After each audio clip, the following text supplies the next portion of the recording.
Skype on Do Not Disturb? Oh, no, because I haven't done this in forever.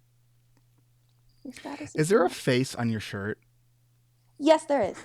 I was like, is that a weird reflection? What's going on there? No, it's Martine. It's a Martina McBride shirt. The one I'm in my Facebook profile picture with. This is her on my shirt. Who is that? Martina McBride, I have no idea who that is. country singer, Okay. big country fan, obviously. Okay. All right. Are you ready? Hmm. All right. I feel like I'm forgetting something. This will only be. I mean, I have a couple episodes that are already like in the hopper, so this will already be my 40th something episode. I still feel like I have no idea what I'm doing. Okay, ready? Ready? In 3, 2, 1. I am here virtually with Jenn Ratliff. There's no T on the end. It's Ratliff, right? Okay. Yes. Jenn Ratliff. And she is a college student at Belmont University, which is in Nashville. She is originally from Kentucky. And and she's actually been a member of the Facebook community group really since it started. Yeah, I think there were like less than 20 people when I joined. I think when the first like 10 or 20 people that were in there, I think I just pulled them in and they're probably like, what am I doing here? So I don't remember if that was your experience, but you've been around in this group for a while. And so you do have ADHD, Yes. and you were diagnosed when you said 14 years old. Yes. And you just recently returned from a long trip in what you refer to as the Little Land of Denial. Yeah, or another name for it could be ADH denial. So welcome back from the land of denial into the land of I have ADHD and it's okay and we're figuring these things out. Yes, So you indeed. said you were diagnosed when you were 14, and like most teenagers, you know better than all adults.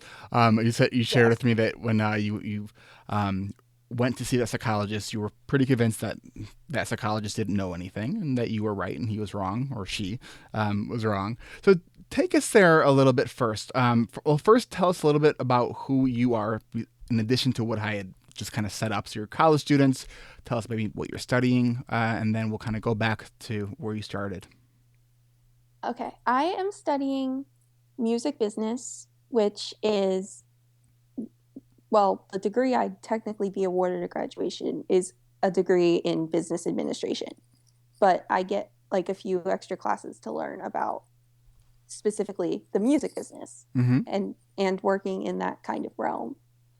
And I don't know, I've loved country music for a really long time and I would love to like do something in Nashville. Like that's my current idea. So What would your dream job be? I don't even know because you think like that there's all these things to do in the music business, but there's so much more than that. Mm-hmm. And then it's like decisions. And then, decisions take a while sometimes. That is a common feature of ADHD. Hmm. Because often the problem is there's so many choices and they all look good. And so then we get stuck in kind of analysis paralysis. What should I do? Yes. Yes. So I am kind of in that, like, because I'm in the first class of that major and learning about all of that. And it's just like, so what do I want to do? Because I kind of have to figure these things out. Well, sort of. You want to stay focused to get that piece of paper. But then after that, it's what you choose to do. You can change your mind later on, and you can recreate and Exactly. reinvent. I mean, I'm a therapist with a podcast. It's like I make it fun. So Yeah. it's I think that one of the positives, but also that can be a challenge when you have ADHD and you have all these interests, is that you have all these interests, and it's hard to focus on one long enough to do something with it. So it's So I think it's a fun industry to probably be in. I don't know that much about it. I know that there's a lot of different aspects to it. I know some people that are in it, um, but I think that it's going to be a fun journey for you. So now you transferred from where to where? I transferred from a school close to home called Northern Kentucky University, Mm-hmm. and then I went there for 2 years, um, right out of high school. NKU is that school where everybody from high school is kind of like, oh, let's go there.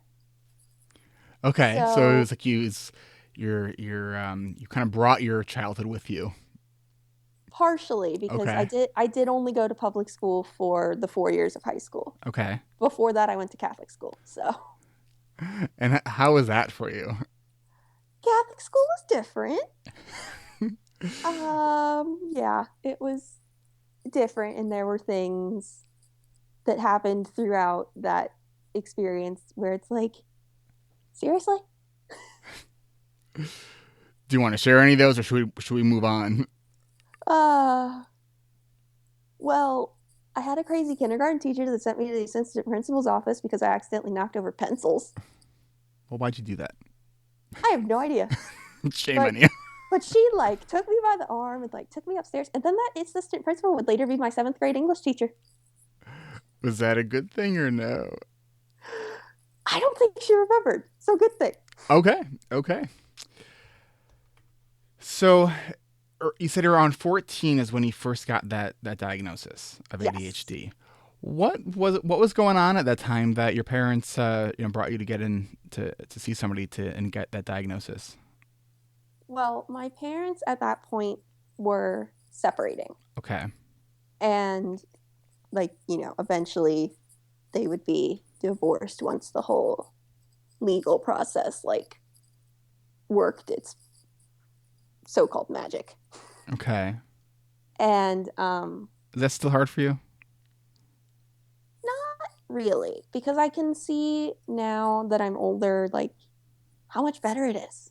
Yeah, because as you were saying that, as I have the ability to see your facial expressions, and I just heard this tiny Yes. crack in your voice when you were saying that, and I was like, ooh, it sounds like this, it still might be hard, or maybe just the memory of it is what you're thinking Yeah, of. it just like the memories of it can be difficult Okay. still because it's like, because my dad got remarried kind of quickly afterwards. Hmm. And so So that must have been weird, hard. I mean, what? weird, Yeah. especially because my stepmom is so much younger than he is. And it's just kind of interesting how that works. And then like having step siblings and that kind of thing. Wow. It's So, interesting. um, so this happened all pretty quickly. You said, and so in the kind of whirlwind of all this, when you were 14, you were having some difficulty coping with all this. It sounds like. Yeah. And then like, my parents were separating and divorcing. Um, and then I was going to transition to public school for high school. Mm-hmm. And so like it's weird. I have all of these periods of like extreme change sometimes. And it's just like change is awesome. To a Possibly. degree, it's Yeah. it's kind of that idea that once we start figuring out some of the self management of our own symptoms, we really can be very rigid on our systems until we get bored with it and we walk away from it and need that change because we're bored. And Yes. so it's like keep everything the same until it's boring. And then I got to change everything. And then it doesn't make sense until I sit with it for a while. And now we're back to, I think I've been here before. Uh, so, Yes. okay. So you initially went into counseling to help with kind of processing the divorce. Yes. Okay. Then what? Um, Somehow, some way, the whole ADHD thought came up again because one of my cousins has it, and my mom had kind of thought for a while that I had it, but um, yeah, we had done like a thing with one of my doctors before where we gave like You had done a thing. like scale, like where they got the scale Like, thingies, like so technical you names stepped on for a stuff. scale and Like sorry, I so know. you did the rating scales. Yeah, they gave like the rating scales to my teachers, and but the only thing that they agreed on was talks excessively Okay. because yeah, that But you're happens. a girl. That's expected, right? So we I dismiss everything else. know. Yeah, and But there was a kind of lot more going on. yeah, it's just like yeah, talks excessively was the only thing that they really agreed on, and my doctor was like, "Yeah, I don't think you have it," and I think it was more of a hesitation about medication that made Okay. her say that. Made the doctor, made the teacher. The doctor Okay. say that. I think she was kind of like because she did not. I remember something she said, and she just did not seem a fan of stimulants. And it's such an important issue. I'm glad that you brought this up. I was actually made a comment on. I think I got an email from a listener just this morning, and let me see if I can actually pull that up really quickly, um, so we can edit the awkward pause while I try to find this.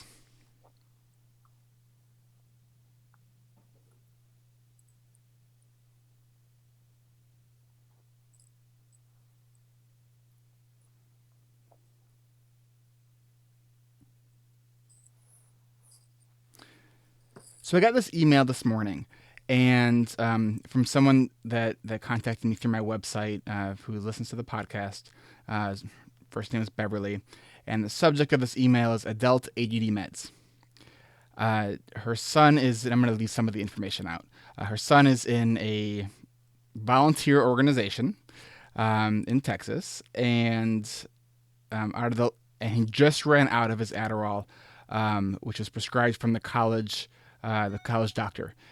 He is told that his doctors won't prescribe it.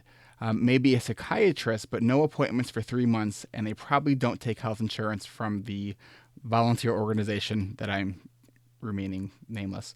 Um, let's see. They're from Minnesota, and she asked me if I've ever heard about therapists not being friendly or understanding of adults with ADD. Is there's such a terrible problem with drug abuse or with Adderall that doctors don't like to prescribe it at all.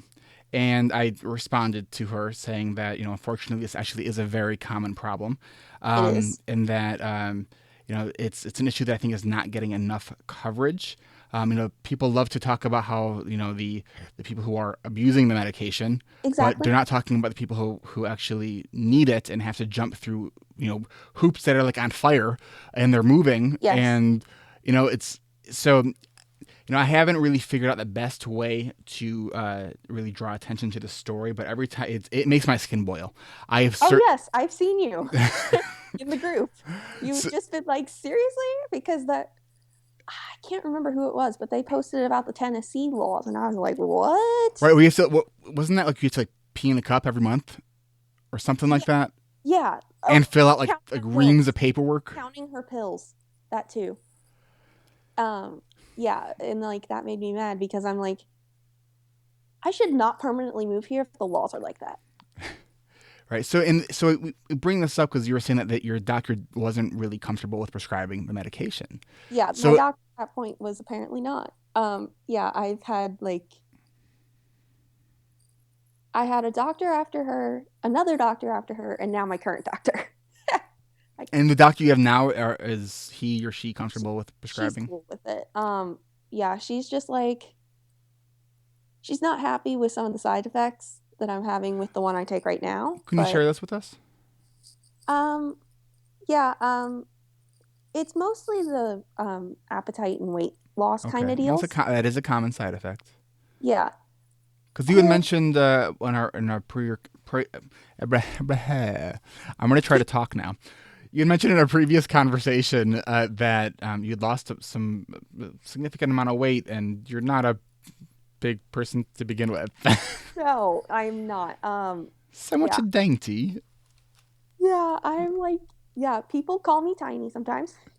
And yeah, I lost like the first month I was on Vyvanse, I call it the magic month because The magic what? the magic month because it was like, oh my God, this medication is so working. Like it's totally working, and I can totally tell that this is totally working. And It has not then, had that totally magic feel since. And then I go to the doctor like just after a month to kind of like, oh, how's it doing? Blah blah blah blah blah. And she's like, your weight's down 9 pounds. wow, Like, in what? 1 month. Yeah. Although my with the fluctuations that I experienced, I was on the high end. I will Okay. say that. With Okay. like, Did you realize that you had lost all that weight? no. Okay. No one else had either, apparently. And because of the first round of times that I was on medications, and um, on the first one, I lost a lot of weight over that period. And so when I lost 9 pounds in a month and no one else noticed, and not even I noticed, I kind of let everybody around me have it. I was just like, how could you all not notice? And it's like, they were all baffled, I think, too, because that's crazy. So what are you doing now with medication? Um, I'm still on Vyvanse. I'm hoping that when I go home next month, I can just say to my doctor, like, I don't think I should do this anymore. Just because, like, The there's Vyvanse. also, yeah, there's also like sleep issues. And Mm. like one time, um, I was trying to climb up onto my bed because I'm sitting on the other bed in my room because I don't have a roommate. And so my bed is actually lofted, and I was climbing up, and I started having chest pains and I felt dizzy. Mm. I have not slept in that bed since. And I already know that the medication can increase my heart rate just because of Yeah, what it is. it's a central nervous system stimulant. Exactly. So it sounds like you're working through some of the medication management, and it's helpful, but some of the side effects are definitely of note that need to be looked at. Yeah. Because I mean, my doctor would barely write the prescription for me, like right before I came down to Tennessee for school. Jen, do Because, you track like your symptoms and side effects? oh, yeah, I keep pretty good track of, Do you actually write it down? I don't write it down. This is what I told my You psychologist don't when keep it in she your head, do recommended that I you? use a planner. I'm like, because I'm like sitting there and I'm telling her about all the things I have to do, like at this one point, and she's like, "Do you just keep all of this in your head?" And I said, "Yeah." And she's like, You're making "No." you're making your ADHD worse by doing that, just so you know. Uh-huh. Yeah. This is this is why I'm You have 20 years old. the smile on your face. That's the typical ADHD smile of, I know you're right, but I haven't done anything yet to change this. Yes, exactly. Just like I know how important sleep is, and yet the last 2 nights in a row, I was at my office until midnight, which I had not actually done in quite some time. I Yes, think my because you brain guys was still kind of in overdrive from the Chad conference. yes, like get out of overdrive, Eric. Spend time with your family or something. I know it's and I have to thank my the group that I'm in right now, the ADHD rewired coaching and accountability group, because I participate in that with the Yes. accountability partners, and so my accountability partner was on the spot with me, and she made me send her a picture of myself in bed. Don't worry, the covers were completely covering everything. It was just that accountability, and it probably wasn't for Yes. her. I probably would have like never left my office 12 hours later. So, Jen, help me out here. What the hell are we talking about? Looking at my Uh, notes. And just so the listeners know, before I hit record with Jen, I was telling her that I'm feeling a little bit under the weather. My brain's feeling a little bit foggy, and I was going through all this pre-show stuff that I go through people, but I think I kept going through it, and then I realized that I think I was just procrastinating to hit record because my brain is just feeling a little bit foggy. So I just thought I would share that with everyone because I know what affects sleep, the lack of sleep has on me, and I know that I was interviewing you when I was yeah. looking at my calendar yesterday, and all that knowledge still didn't seem to help. It's Yeah, sometimes it's just like I have the knowledge, but I'm not going to act on the knowledge. Like I'm just gonna do what I want. yeah, and well, that's the weird thing is that I actually want to go. I get stuck, and Yeah. I understand that is a brain function that's going on. It's not that I don't care, because I do care. It's like the part of my brain that needs to activate my body in order to make the action happen does not work as well, especially in the evening when my medication is worn off. Yeah, that's yay, happy fun times. Yes, yes. So there's a couple of different reasons that I figured why it's been going on the last few days, and I'm already setting up some kind of bringing in some systems that I have had in place, including the my favorite piece of software on my computer, which is Freedom, which blocks me from the internet. But when I recently updated my Mac to Yosemite, it came with an update for Oh yeah, Freedom. my Mac just asked me about that this morning. Yeah. So you have like a preset schedule, and it reset the whole schedule, and I just haven't gone in and redone it. But I did share that with my accountability partner, and it's on my to-do list today to reset Yay! that. And now that even though this will be probably listened to in several weeks from now, just me saying it sometimes does what is one more step to actually making your intention turn into an action. Yes. So, speaking of intentions and actions, um, I remember being a college student, and after I got that diagnosis when I was a college student, which was after I almost failed out of college, Yeah. and started taking Adderall, and that really was a game changer for me, because now I was actually able to study and focus on one thing at a time, and except I was what I would describe as the hardest working, least efficient student. Um, Writing was a challenge for me. And one of the things that you said, that writing is also sometimes a challenge for you. Yeah, like sitting down and actually doing it and then just putting the thoughts together in a way where I'm not jumping around too much or like shifting my focus and in the middle of a paragraph or something. Mm-hmm. And Mm-hmm. then like I say that I speak and talk in run-on sentences.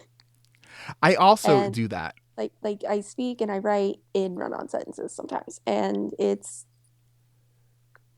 yeah, I need to cut down on that habit because there can only be so many prepositional phrases in a sentence. And the answer to that is not 10. So what are you doing to try to improve on that? Um, Mostly I just have to I just kind of have to be like disciplined with myself and say, you need to break this down. Mm-hmm. Look at this sentence. Like I've taken sentences before and I've written them down, circled every single preposition in them because I know my own patterns by now. And then I'll be like, what is unnecessary? Like what is completely not relevant? Mm-hmm. And then I start to be able to throw out parts of the sentence just because it's like I'm going off on a tangent or something in the middle of the sentence right now. Mm-hmm. Mm-hmm. Now, when you write, do you do you pre-write? Do you do any kind of outlining or mind mapping? I am really bad about pre-writing. Uh, I pretty much only do pre-writing when it's like forced by a professor as like How about by a podcast host? potentially because Okay, so you here do I'm know going to better give you a than me. challenge. Do you have any papers that are coming up that you haven't started yet?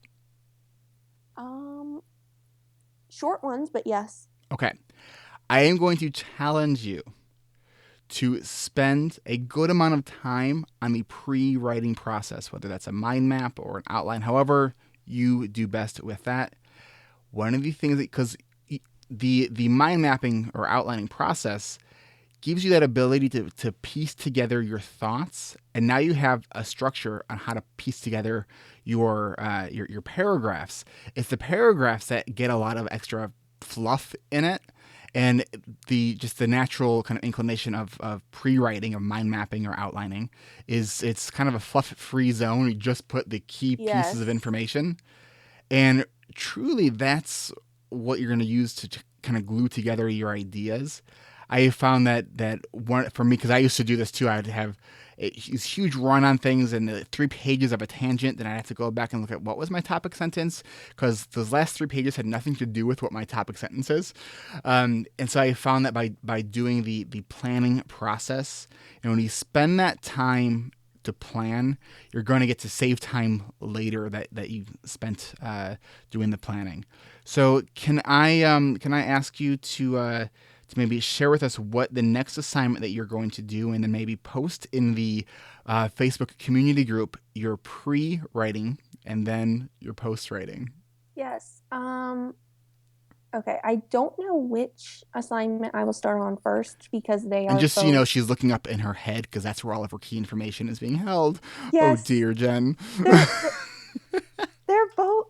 Well, they are written down in my planner, but it's either going to be my final English assignment or my final religion class assignment. Have you ever done mind mapping?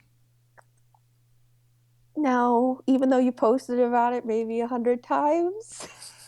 If I think that it's such an amazing tool for people who have a lot of tangential thoughts, because it actually Yes. allows it's structured completely to enable an organized use of tangential thoughts. So if you have a random idea, you're not sure where to put it, you just connect it to the main idea, and then it kind of sits there until you can figure out how it's pieced together. So with Yeah. outlining and writing, you have to think linearly, right? Yeah. With mind mapping, you really have to. I mean, you don't have to do it linearly. You can think completely randomly, but then when you're finished, you have a piece of something tangible in front of you that now you can put together in a linear paper. Yeah. Yeah. And these will be shorter, so they're good to start with. When can we look forward to seeing your first mind map? Um, okay, she's officially signing that on the first. So you're looking at your calendar, Yes, my nice planner here. which is fully decorated to the brim in Hello Kitty stickers. Yes, because I'm like a child, basically. And I think that there is so much value in that. I think anything we can do to make it more fun, more interesting, is a really good thing. And so if Yes. Because when I told my psychologist that I keep it all in my head, she's like, "You need a planner." And I'm like, "Okay, whatever you say." well, and, it's something that's really important to know too. It's not just people with ADHD that need a planner. There's a lot of neuroscience that shows that the less we have to use our prefrontal cortex to be able to recall information and organize our information, the more we have available for decision making and our other executive functions. So, even David Allen and getting things done, even though I think there's a lot of value in that, I don't think it's a very ADHD friendly approach. If you're familiar with that, but one of the things he says that you got to get everything that you intend on doing needs to be written down and out of your head, everything. And so I think Yeah. that's a really valuable point, and it's not just people with ADHD that need to do this. It's really everybody. Yeah. I mean, obviously I knew about this, but I still wrote you down in my planner. You're on here. Awesome. Awesome. Yes. And it's just like, yeah, now I do write everything down and I've been using this thing for months and it's just like, dang it, she was right. Because I totally get like that sometimes. Just like, dang it, I was wrong and you were right. You know what? I love those moments. I really do. I've because it's humbling. I like to learn, and when I realize that I've had this, like, oh, that's why you Yeah. should do it that. It's and one of the things I think is very true about people with ADHD, and certainly myself included, is that while we might be experiential learners, we don't always learn from our experiences, which Yeah, which can be really definitely. tricky. It's why we tend to repeat a lot of the same mistakes over and over. But part of that is the way our the kind of our brain works, is that we know that there is impairment in the ADHD brain from connecting consequences to future oriented behaviors. Interesting. Yes. So our basically our reward and consequence system of our brain is doesn't work as well. So we need very frequent rewards, and big consequences don't tend to stick as well as we would like them to. Yeah, that's Which is why people will say, "Oh, you just don't care." It's like, no, it has nothing no, to we do with totally that. care. We just apparently have no idea what we're doing. Still. And I was just saying to you, Jen, right before I hit record, that by the time this episode comes out, I'm going to be in somewhere in the 40s of how many episodes I've have Which done. is And awesome I because I've thank you, listened thanks. forever since number one. Say that again. I've listened forever since number one. Aw, So. thanks, thanks. And now I completely just forgot what I was going to say. Do, do, do, do, do, do, I'm do. looking up to the sky, hoping that piece of information will come back to me. Come on, working memory, come back. It's gone. Moving on. And Awesome. oh, I was saying that I felt like I'm still new at this. Like I was about right before I hit record. I was like, okay, I feel like I'm missing something. I think that's just me being kind of tired. Yeah, but I mean, going through life, it's like you're always learning something Yeah, new about whatever you're doing. Like it doesn't matter what you're doing. You're always going to be constantly learning something or and that's like fun to me. That's yeah. why that's why I embrace this whole idea of failing forward, because I'm good at failing. So it's like, why don't I just embrace it and learn something from it instead of trying to fear it?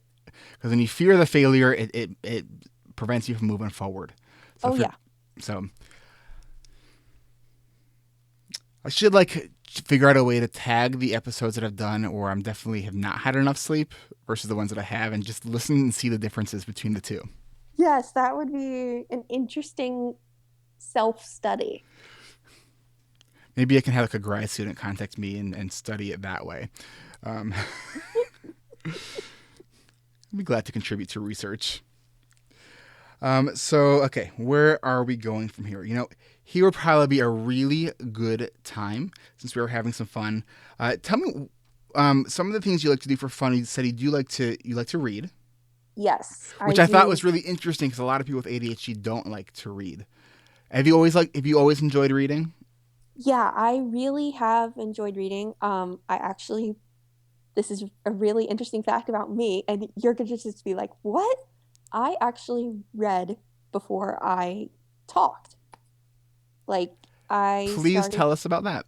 I started reading when I was like 2.5, my mom said, So hyperlexic, what they would call that. and like I finally started saying things that people could understand when I was like 3. So I always say that when I talk excessively, I tell people, "Oh, I'm just still catching up. Like I'm still doing it. I'm 20 years old and I'm still catching up. It's fine." Well, that's true. Actually, it's when you look at ADHD as a developmental delay, that we're from basically 5 or whenever you get the diagnosis, or as early as you can get the diagnosis, till about 18, we look at ADHD as having about a 3-year delay.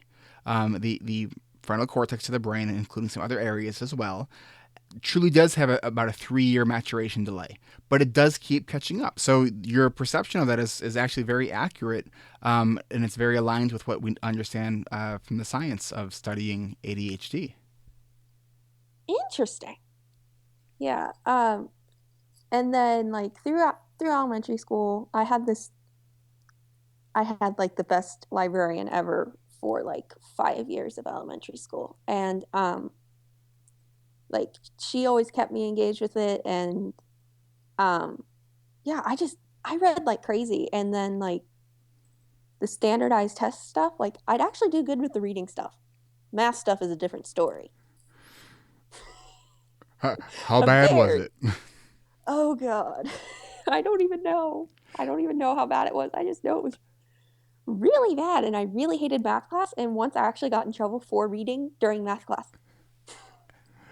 Like That's I'm just great. sitting there. I was like in 5th grade and I'm sitting there and I'm reading my book and yeah, I got like the notice sent home like, yeah, Jennifer was reading during math class and I got in so much trouble at home. Like my mom was like, "You can't do that." And I'm like, "But I wanted to read." This Not do math stuff, I math. don't get it. Yeah, not do math. No. No, that's ridiculous. So you were telling me that there's a book that you just finished reading, I think.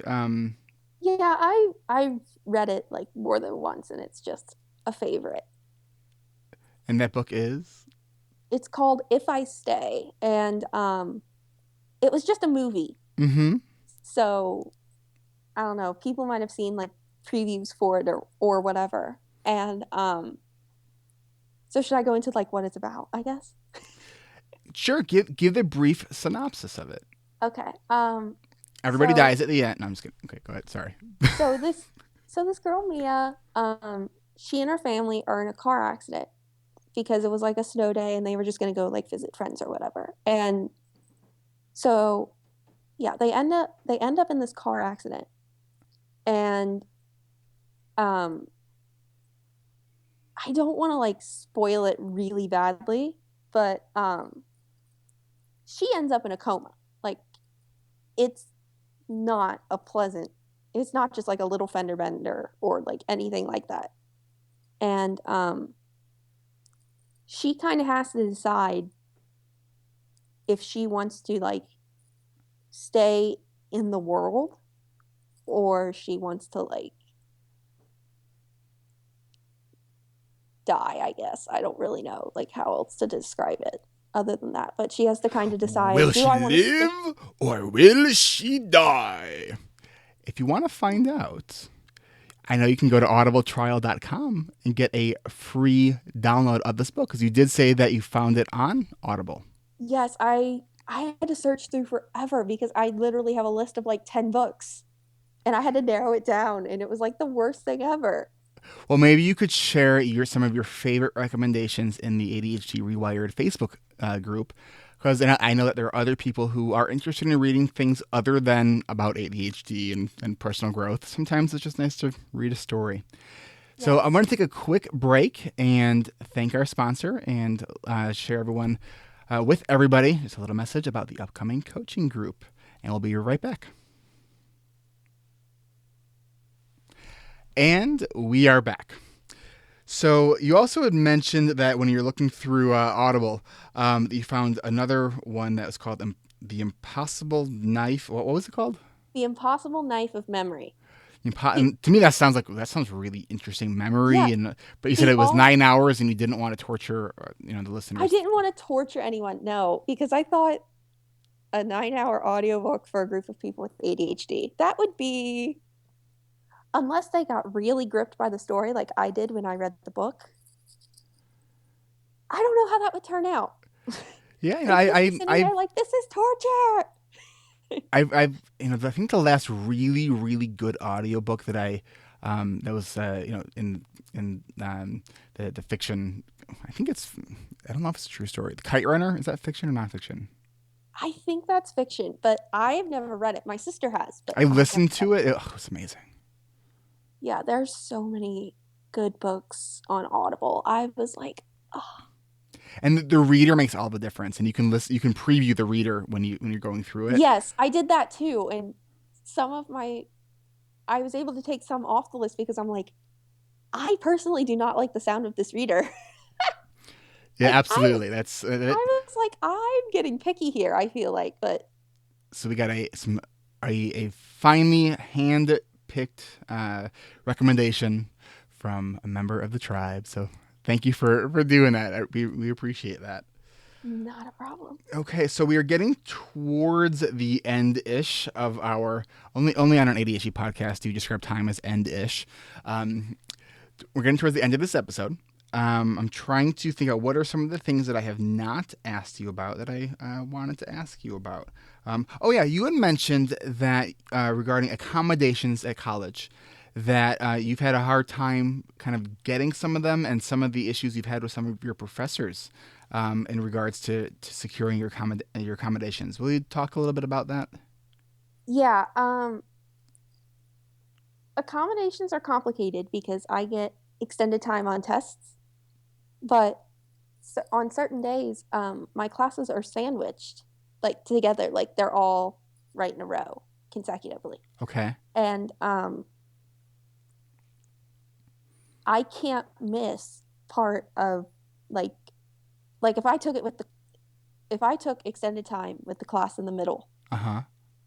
um, I can't miss part of the class after that or Mm-hmm. part of the class before that to start or finish with Mm-hmm. my extended time. Can you ask your professors if you can get like a page at a time? So if you don't finish it, you can come back to finish it? Yeah, I don't know, but it's crazy because even on the day where I have one class, Mm-hmm. um, I went ahead and had that professor sign the paperwork because I knew that I would be able to use them if I really needed them. Mm-hmm. And when she signed it, she was just kind of like, there's not really like a place for you to have the extended time, and it's kind of like complicated. She basically said that it was a pain in the butt without actually using those words. Like Mm-hmm. she just kind of took it's kind of like everything she was saying just kind of implied it. Okay. Okay. But I mean, she's a really, really fantastically cool professor. And Mm-hmm. so like, and I haven't needed them in that class, so I can live with that. Mm-hmm. And in all fairness, that when a professor has to provide some accommodations, it does create extra work. So one of the things that you can kind of think about is how can you create a win-win situation. So for me, when I was in college, I my freshman year I had accommodations set up with the Office of Disability Services, but I think I used them a total of once. What I Yeah. did is I actually talked with all my professors even before class started and Mm-hmm. built basically relationships with those professors, and we made our own kind of accommodations, which I think they probably preferred because then I didn't have to like get the test to the testing center. And then because I actually like to take the test in the class, like that was more conducive to my learning, and then I can Yeah. ask the professor a question if need be. So I found that I got more accommodations in college just by asking individual teachers or the professors like for that time. Sometimes I would follow a professor back to their office and take it. Other times I would do it in like over the course of a day or two. So if I didn't do it all at once. So there are options there. Yeah. So just always ask your professor. Say would you be willing to, or would it be easier for you if? Yes. Yeah. With one of my classes, everything except the final is an online test. So he can just go into the system and add it, which is great Okay. because I did actually use that like once. I think it was when I had to do math. Yay! Yeah. Because math. So what about do you get, as far as an accommodation? Can you have an accommodation where you're able to get some of your papers and long term assignments broken up? No, I didn't get that sort of accommodation. So that's a type of accommodation that you can get, but it's going to be best if you do it just by meeting with your professor and say, Yeah. I have a hard time breaking these kinds of things up. Will you kind of sit with me for 15 minutes and help me break this down, and then hold me accountable? Can I turn parts of this into you? So that is something that I've worked with a Hmm. lot of clients on, is how to kind of renegotiate the terms of the course with the professor. Yeah. I had an English professor at my last school who was fantastic. And like, I mean, she's amazing. And she would make us pre-write, she would make us do drafts, and we'd have to go back and like actually like look at things and like I would send her drafts and all that stuff like all the time. Like, can I get your feedback on this? And like, this is what I think might be wrong with this because I tend to do that too. I tend to like, if I'm writing a paper, I will go and be like, this is everything that is wrong with this paper and just make like a list. And then half of that isn't true, apparently. Do we have some perfectionistic qualities? Yes, because I will totally think that something is wrong with the paper and they'll come back to me like, no. Jen, this is brilliant. best work ever. Yes. And I'm just like, no, it's not. I have to make it better. And yeah, I remember being mad in that class when I got a 90, which is still an A on a Really? paper. And I was mad about it. And I like did the rewrites for it so that like, because in that class you could also do rewrites to get like a better Mm-hmm. grade and like Which just is, kind of like which to me, like change. that should be a standard part of schooling, like all through school. Like the chance to like fix what you did wrong, like including tests. Like that's how learning happens. When we mess something Yeah. up, the opportunity to do it better, that's how learning happens. So sorry, that was a little side tangent, but something I feel strongly Oh, about. no, no, no. If you feel strongly about it, go ahead. And part of my whole being young thing, I like learning all of these things and Mm-hmm. just like gaining more of the knowledge and understanding. And awesome. Okay, so speaking of being young and having this mind that is constantly looking for things, I have a few more questions, but these questions are going to be part of the random question round. Woo! This is the part of the show which has nothing to do with ADHD, which then paradoxically has Has everything to everything to do do with with ADHD. ADHD. Yes. Okay, so my first question is, if you can invent something, what would it be?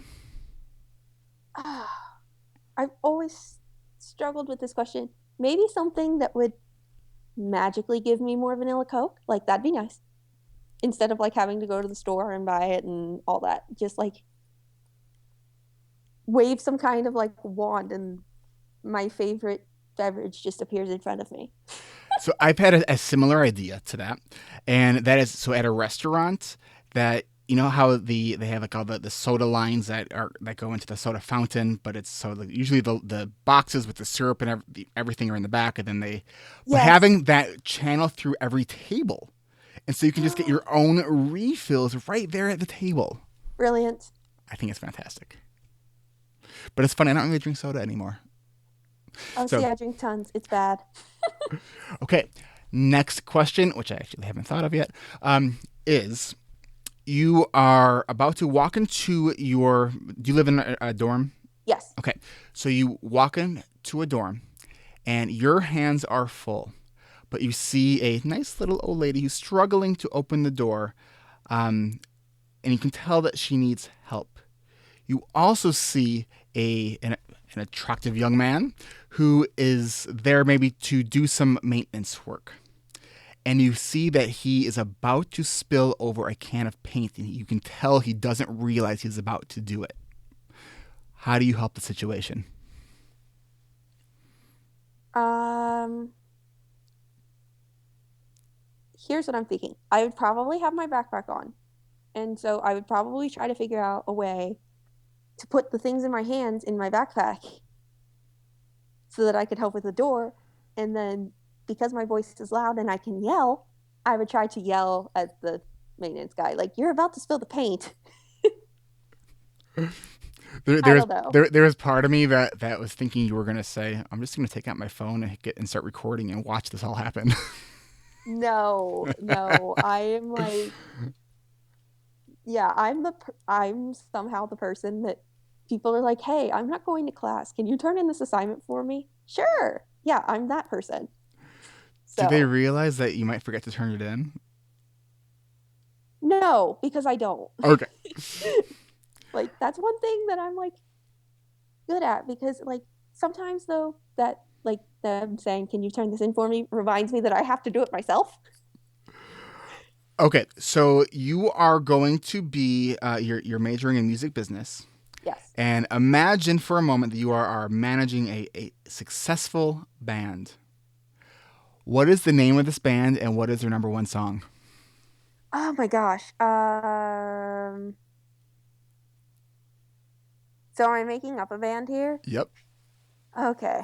Um,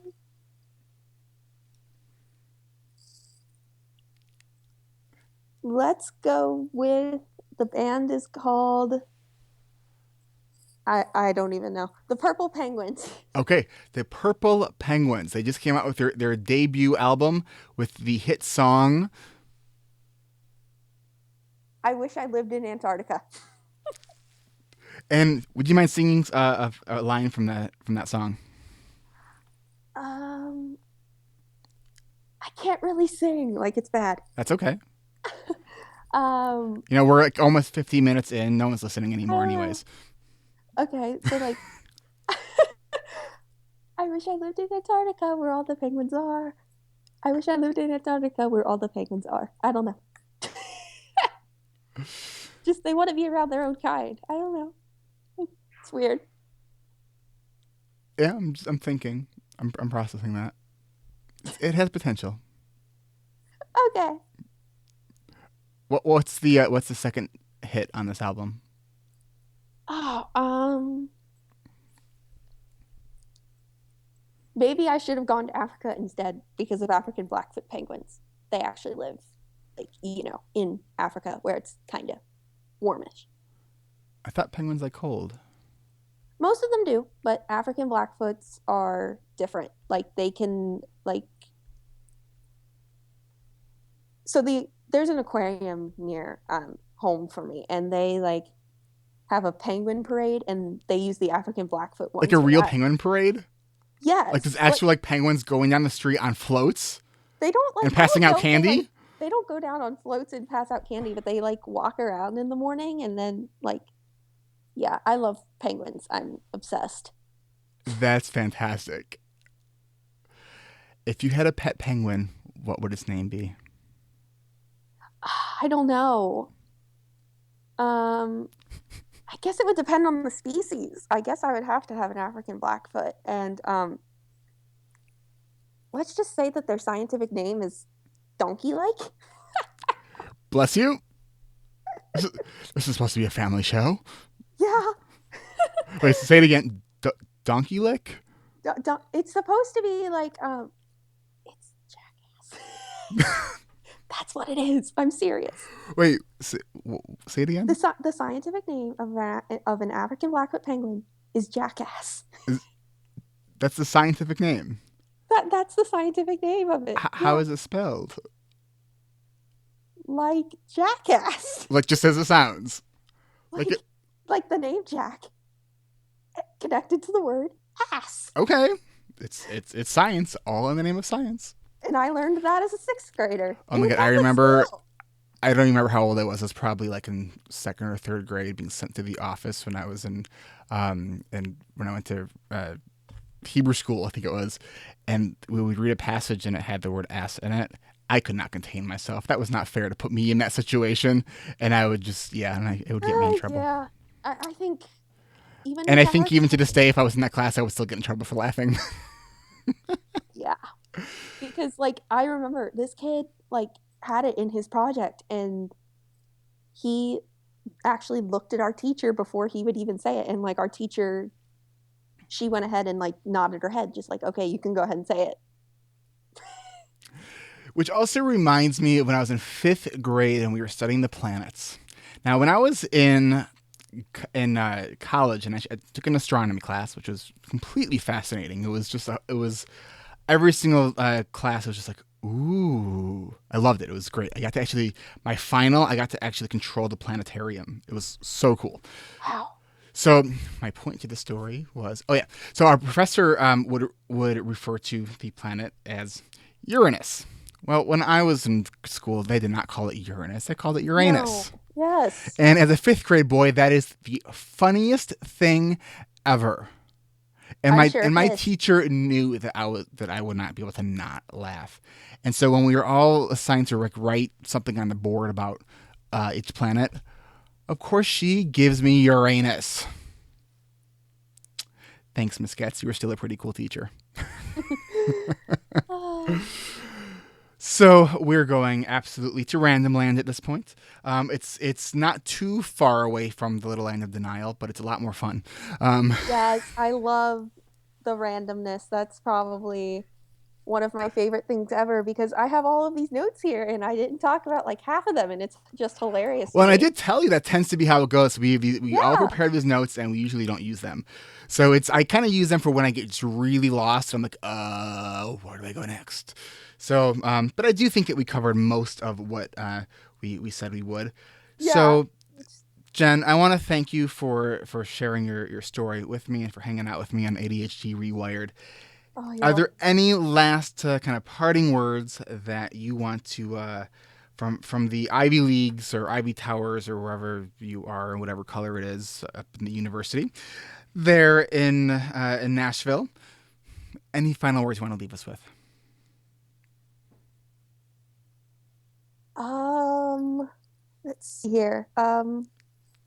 If you're in denial land, get out.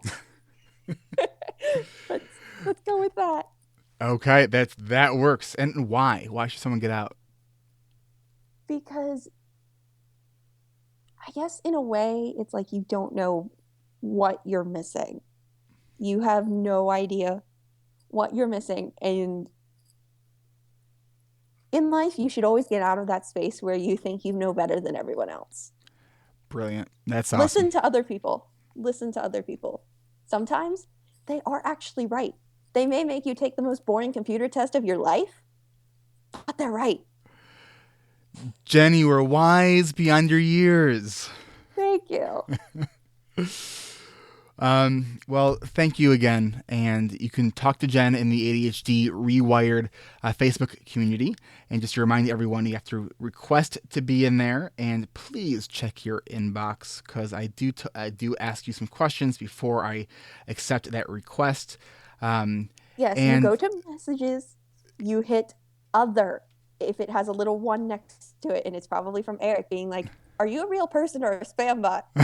exactly, because I have definitely been able to screen out some spam bots, and it's definitely a level of satisfaction when I'm like, aha. So, if people want to talk to you outside of there, is that just the best way for people to reach you? Um, I also tweet excessively. It's hard to keep it to 140 characters sometimes, but And what's your bleh. what's your Twitter name feed handle? My Twitter handle is jkitty107 because I have not changed it since I was like 14 and made that Twitter account because too many cool people have replied to me through that handle, so I'm not changing it now. I think that if I got a tweet from someone with the J Kitty name, I would think that you were like 14. Yeah, but I mean, you do follow me on there, so Yeah, but I don't know what that says about me. So, anyways, Jen, truly, this has been a lot of fun. I'm glad that we yes, were able it to kind of really, play a little really bit, super has. and I appreciate you really sharing your story. It's not a problem because we need to put our stories out there so that people have more stories to connect with and see maybe part of someone with maybe see themselves in someone with ADHD and that's what pushes them. So, Well, again, thank you, and I'm always just so grateful for anyone who comes out here to share their story. So this week is your week, so thank you yeah. very much, and that is all the time we have, and we will see you. This is an audio podcast, so I'm not going to see anybody.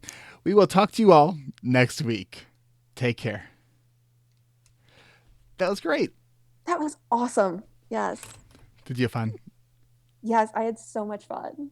Especially the random question round. It's like, I know it's coming, but who knows what I'll ask?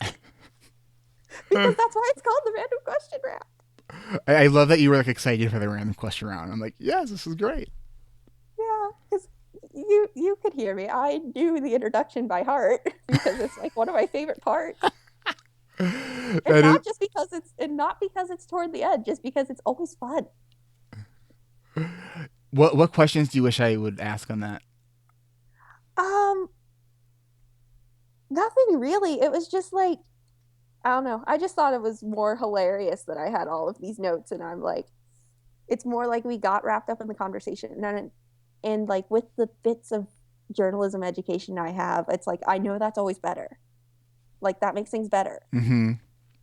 Because like when I learned about interviewing, um, my professor was I'd already had the professor once before that, and so like he knew I talk because so he knew that he could ask me a yes or no question, and if I said yes, I was just going to keep talking.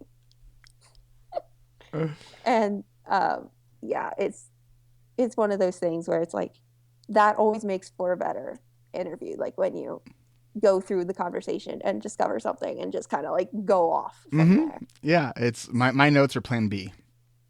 Oh yeah, it's just like yeah, like have this outline and stuff, and then yeah, I need to send you the picture for the art thingy. Yes, please do. Yes, I need to do that because unless I attached it to the original thing, but I don't think that was a thing. I need to like email it to you or something, I think. Can't remember.